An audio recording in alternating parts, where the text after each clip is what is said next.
Hello, welcome back to another episode of Street News Network. And today's discussion is going to open up with commentary about the decline of public trust in the mainstream media, which dropped from around 74% in the 1960s to around 24 to 26% today. I wonder why.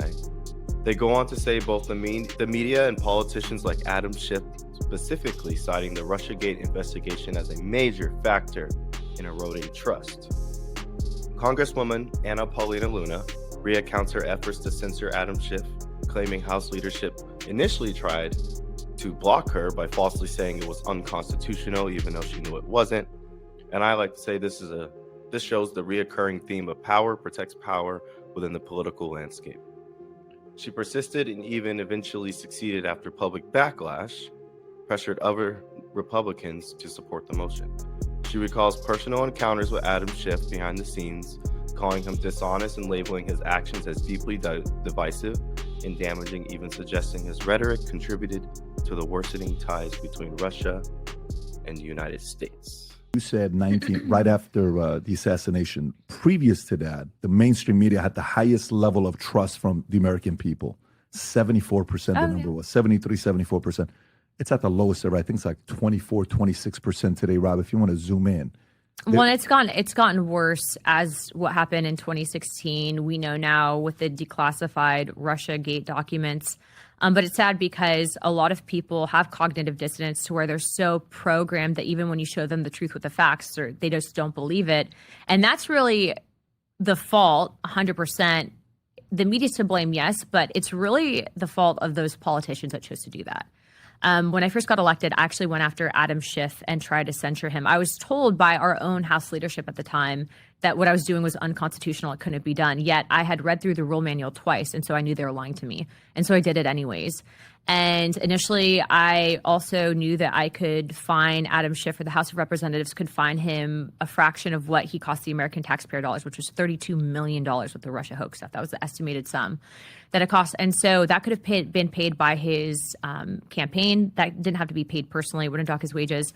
But you even had people that were trying to say it was unconstitutional. And in actuality, it wasn't. But they didn't even want to go to fight that. The fact is that they wanted to let him off. So when the American people found out that there were Republican members of Congress actually going to protect Schiff for what he did, they were pissed. And so they started phoning their phone lines. And those representatives ultimately ended up voting to censure him.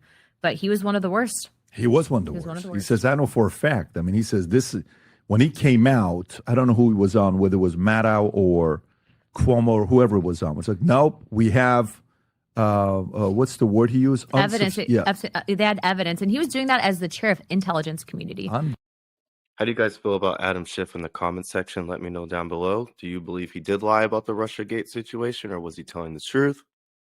And can he be trusted to continue to be in Congress if he was lying?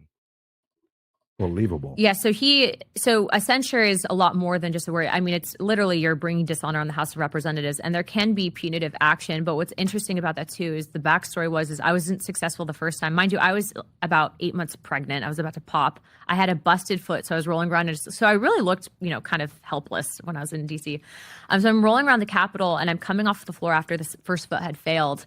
And he's out there with, like Forbes magazine, the Wall Street Journal. They're like, Mr. Schiff, how do you feel? You've been exonerated. You're not going to be censured. He's like, well, these MAGA extremists, this, that, and the other. And I told him point blank, I rolled up to him with my busted foot and big old belly. And I was like, I'm going to, I might have not gotten you this time, but I'm going to get you next week, and I'm refiling on Monday.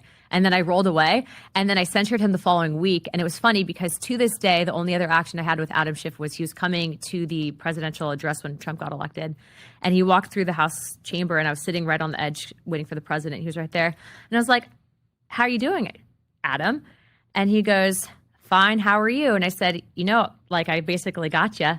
And I was like, you're going to go down in history as a documented liar. And I told him this.